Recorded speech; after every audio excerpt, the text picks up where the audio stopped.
The laughter came first, sharp, mocking, cutting to the quiet morning air like a blade. Then came the shove, not violent, not enough to draw a bruise, but enough to remind everyone watching exactly who held the power in that moment. The officer's voice rose over the parked cars of the grocery store lot, dripping with the kind of confidence that grows in the shadows of authority. "Look at you," he said, chuckling as he circled the black man he'd stopped. "Out here causing trouble before sunrise. Must be a habit for you, huh?" A few bystanders slowed their steps. Some pretended not to hear. Others kept walking, uncomfortable, unsure, unwilling to interfere.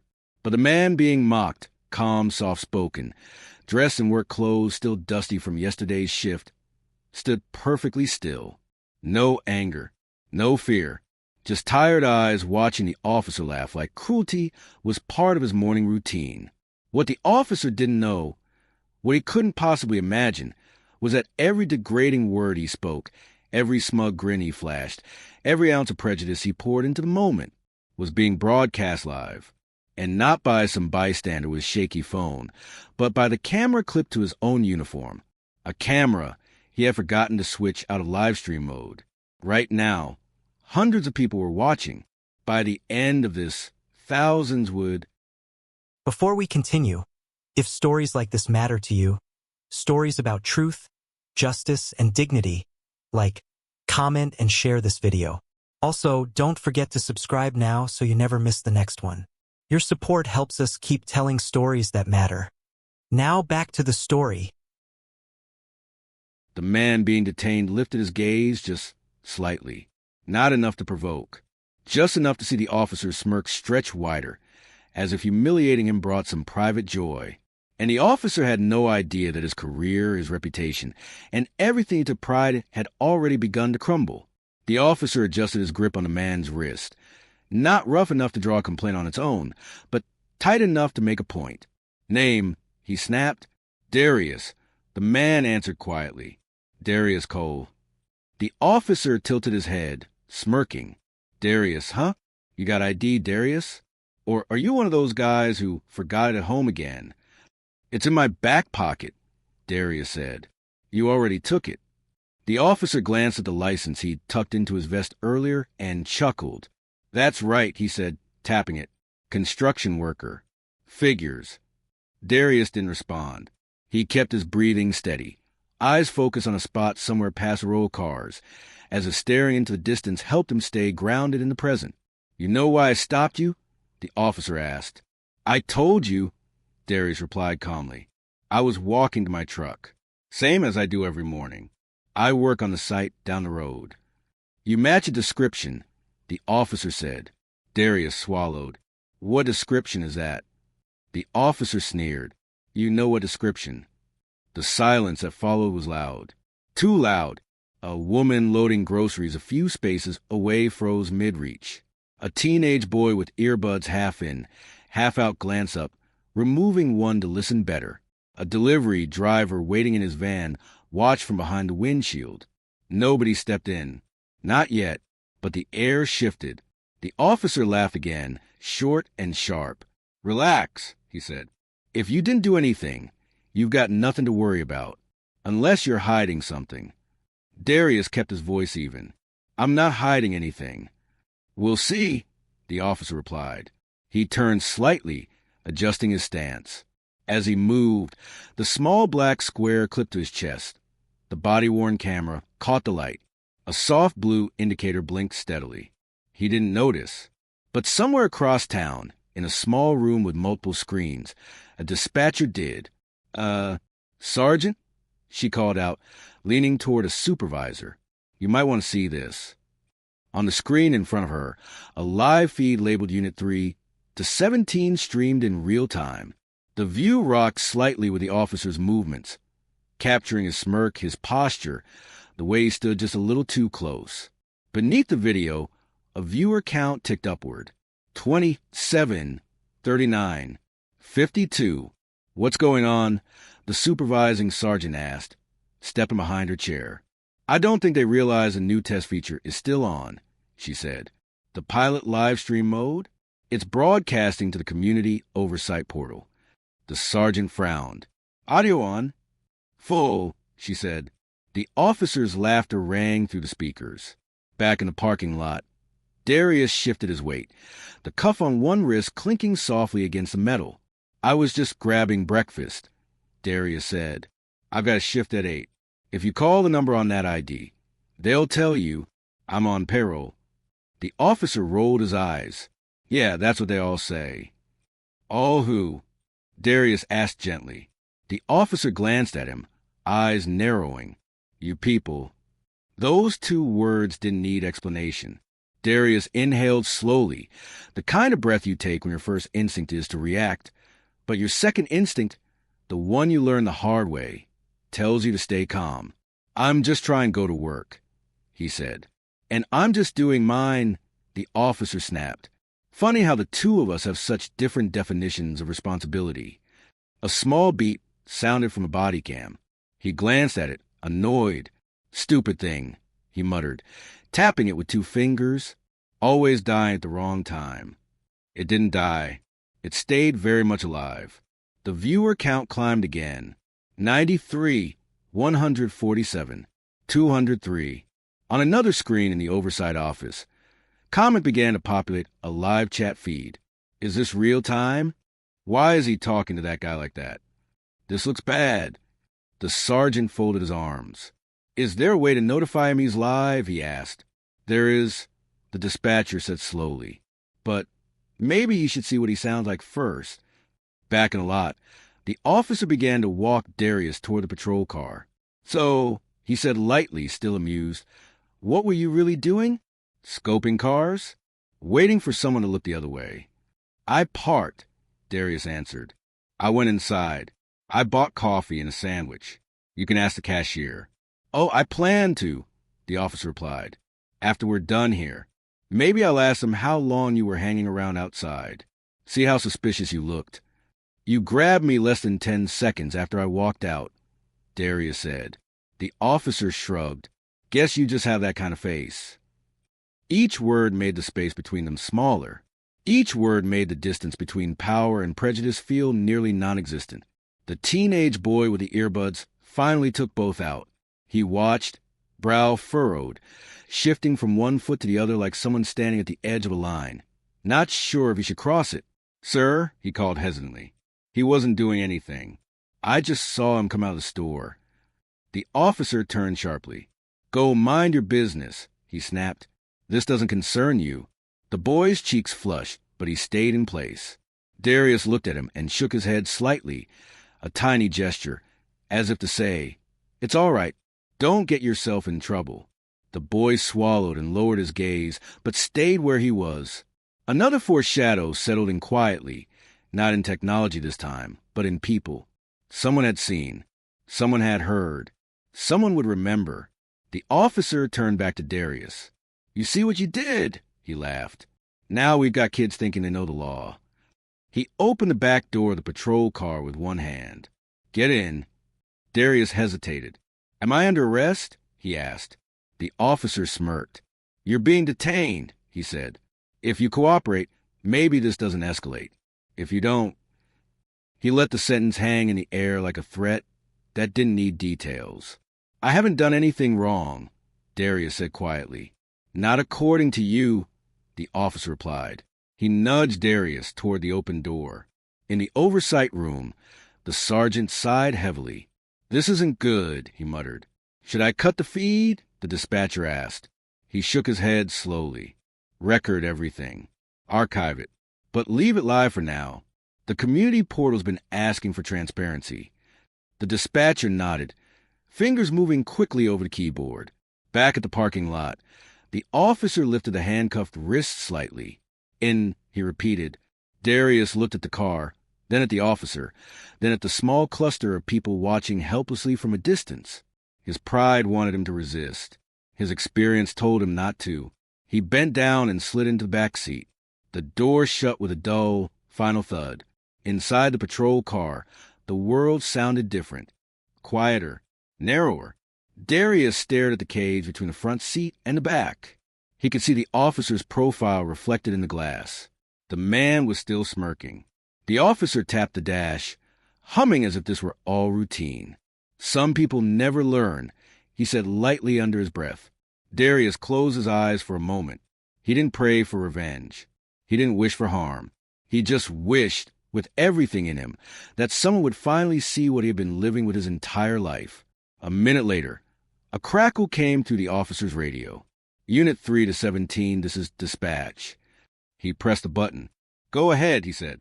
"Be advised," the dispatcher said, voice extra careful. "Your body cam is in active community live stream test mode. Do you confirm awareness?" The officer frowned. "Say again." "Your body cam," she repeated.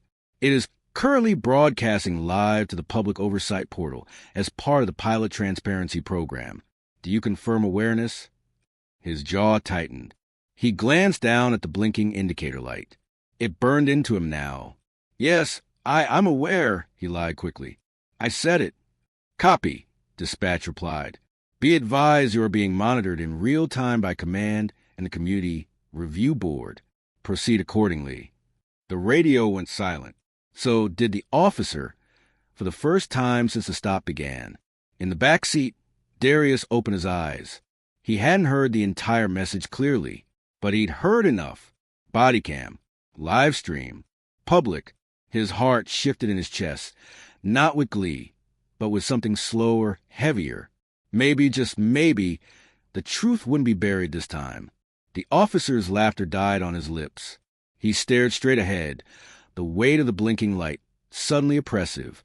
What he didn't know, Darius thought quietly, is that the thing he wears to protect himself can also protect the people he chooses not to see.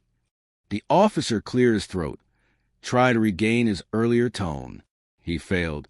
The smirk had slipped into something else now, something closer to discomfort. He started the engine, but before he could pull away, another patrol car rolled into the lot and parked nearby. A second officer climbed out, older, more composed, stripes on his sleeve. He walked toward the first unit with purpose. The officer in the car muttered under his breath, "You've got to be kidding me." The senior officer knocked lightly on the driver's side window. "Step out a second," he said through the glass. The younger officer hesitated, then opened the door. "Everything okay, Sergeant?" he asked. The sergeant's gaze flicked from him to the blinking body cam, to Darius sitting silently in the back. "We need to talk," the sergeant said. "About what?" the officer demanded, a little too defensive. "About the fact that half the oversight board just watched the last 15 minutes of the stop live."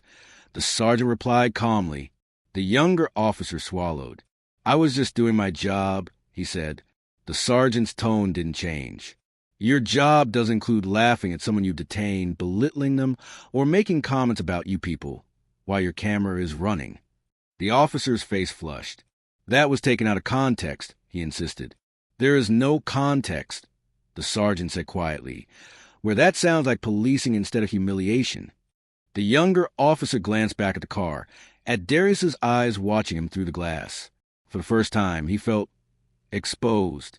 He had worn the uniform like armor for years. Today, it felt see-through. "Look," he muttered. He was being suspicious. "He walked out of the store with a coffee and a sandwich," the sergeant said. "That was a report from inside. No theft. No disturbance. Cashier confirms he paid and left. The only thing suspicious here is how you treated him." The officer clenched his jaw. "Are you really going to do this to me in front of him?" he asked in a harsh whisper. The sergeant's eyes didn't soften.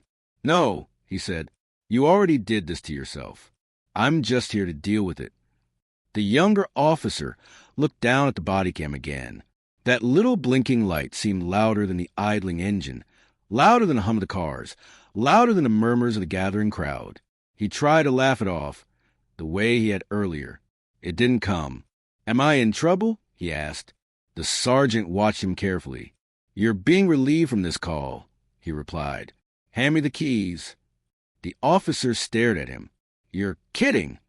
"I'm not," the sergeant said. He held out his hand, steady and unshaking. Slowly, reluctantly, the officer placed the keys in his palm. "And your radio," the sergeant added. The officer handed that over too, fingers stiff. "What? Are you suspending me?" he asked. "We're reviewing everything," the the sergeant said. With the board, with internal affairs, with the community panel that just watched this. The officer swallowed. You could have just cut the stream, he said bitterly. The sergeant shook his head. That's not what accountability looks like. He turned and walked around to the passenger side, opening the back door for Darius.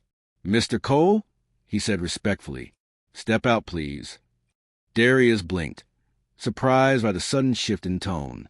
He eased his way out of the car, cuffs clinking softly. The sergeant moved carefully, unclipping them one at a time. You're free to go, the sergeant said. You're not under arrest. You never were.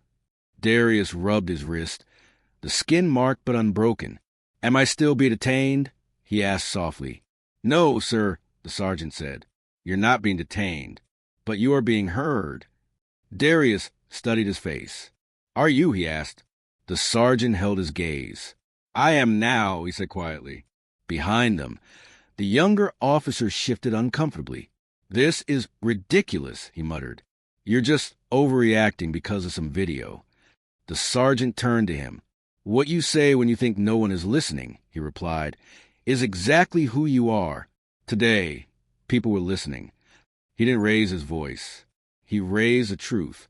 The crowd had grown slightly. The teenage boy, the woman with groceries, the delivery driver, all watching. Some filming now, not out of malice, but out of awareness. Is he going to get away with this? The boy asked quietly, nodding toward the younger officer. The sergeant looked at him. No, he said, and neither am I, if I pretend it didn't happen. He looked back at Darius. On behalf of this department, he said, I'm sorry for how you were treated. Darius let the words hang in the air. Words are a start, he said slowly. But what happens after this matters more. The sergeant nodded. You're right. They exchanged a long, steady look. Two men from different sides of the system, standing briefly on the same ground. Will I get to see the video? Darius asked. Yes, the sergeant said. You can request it formally. But I suspect by tonight you won't need to. He glanced at the sky, as if the digital world were written up there somewhere. The live stream ended a minute later, but the story it captured was just beginning. Hours later, in a small apartment with a worn couch and a sturdy coffee table, Darius sat in front of his TV, watching a replay of the very morning he'd lived through. There he was, quiet, calm, hands visible, trying to go to work. There was the officer, laughing, taunting, circling him like a problem to solve instead of a person to understand. The chat on the replay was filled. This is wrong. Why is he talking like that? This makes me sick. Is anything going to happen to him? Darius read the comments slowly. He didn't feel triumphant. He felt tired. But beneath the exhaustion, something else stirred. Not revenge, not satisfaction. Just a faint, fragile sense that the truth, for once, hadn't been silenced. Across town, the officer sat alone at his kitchen table, the sound on his own laptop muted as he watched himself. It was like looking at a stranger. He watched the smirk he'd worn like armor. He watched the way he stood too close. He watched the moment the color left his own face when he heard livestream. He pressed pause. The frozen image on the screen didn't look like justice. It looked like arrogance finally being forced to see a reflection. His phone buzzed. A message from his union rep. Another from his supervisor. A third from a number labeled simply, Dad. He didn't answer any of them. He just sat there, staring at the version of himself he could no longer excuse as just doing the job. The next day, the department issued a statement. An investigation had been opened. The officer had been placed on administrative leave. The bodycam footage had been referred to an independent review board. Training reforms were being discussed. Some people said it wasn't enough. Some said it was too much.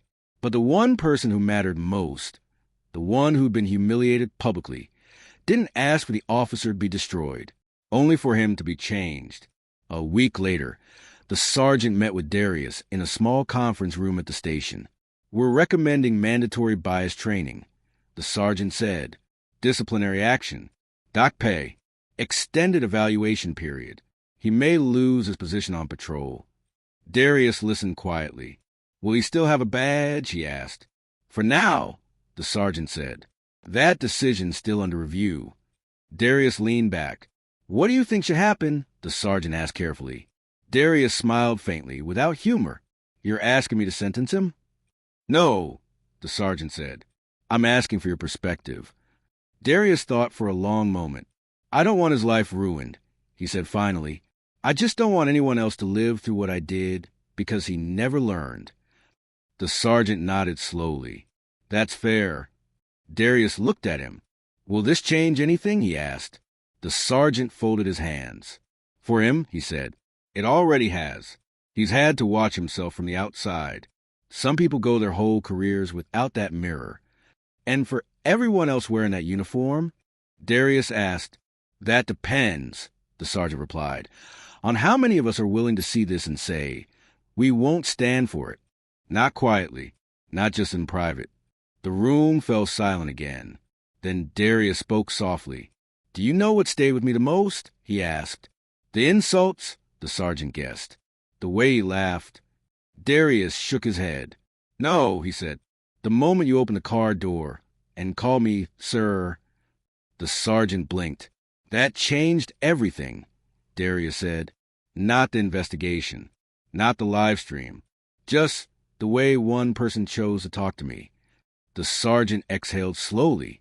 I'll remember that, he said. They stood. At the door, the sergeant hesitated. Mr. Cole, he said. Yes. Thank you for not letting this harden you, he said. Most people would have every right to. Darius smiled, tired but sincere. My heart's been through enough, he replied. I'm not giving it to hate, too. He stepped out into the hallway, into the sunlight beyond the station doors, into a world still far from perfect, but not entirely hopeless. Because somewhere in a small dark room, a blinking blue light had done more than capture an incident. It had forced a system, a community, and a man to look more closely at who they were becoming.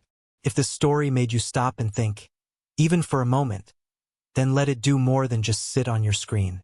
Share it, talk about it, ask the hard questions. And remember, the camera isn't the only thing that should be rolling. Our conscience should be, too.